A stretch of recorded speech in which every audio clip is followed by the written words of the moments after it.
अस्सलाम वालेकुम व्यूवर्स। अगर आप खैबर पख्तूनख्वा में रहते हैं और सरकारी नौकरी की तलाश में हैं तो आपके लिए बड़ी खुशखबरी। इमरान खान का विजन और चीफ मिनिस्टर अली अमीन गड्डापुर की हिदायत पर हेल्थ डिपार्टमेंट ने केपी ने बड़ी भर्तियों का ऐलान कर दिया है।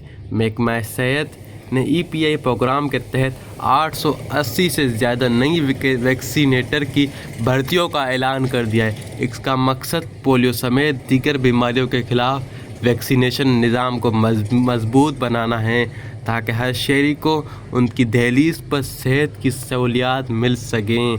अब बात करते हैं इस जॉब की डिटेल की जो आपको स्क्रीन पर नज़र आ रही है।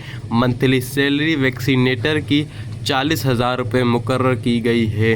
कॉन्ट्रैक्ट बेसिस पर ये भर्तियाँ माली साल 2025 और 26 के लिए कॉन्ट्रैक्ट की बुनियाद पर होंगी। टोटल बजट इस पूरे प्रोजेक्ट का 250 मिलियन रुपए का बजट मुख्तस किया गया है। रिक्वायरमेंट रूल ये प्रोसेस सिविल रूल की 2026 के तहत मुकम्मल किया जाएगा। हाउ टू अप्लाई स्टेप से बताऊंगा। तमाम डिस्ट्रिक्ट के ऑफिसर डीएचओस को हिदायत जारी कर दी गई है कि भर्तियों का प्रोसेस फ़ौरन शुरू किया जाए। डिस्ट्रिक्ट लेवल पर खाली असामियाँ वैक्सीनीस की फहरिस्त पर भी की जाएंगी। अगर आप एलिजिबल हैं तो अपना मुतालिका डिस्ट्रिक्ट हेल्थ ऑफिसर से रब्ता करें और इस मौके से फ़ायदा उठाएं।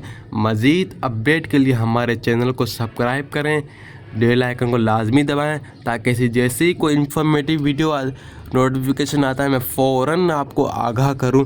आप फ़ौरन अप्लाई करें, अपना मुस्तकबिल, अपना फ्यूचर, अपने बच्चों का फ्यूचर को स्टेबल करें। Thank you so much for watching my video. अल्लाह हाफिज़। Please subscribe.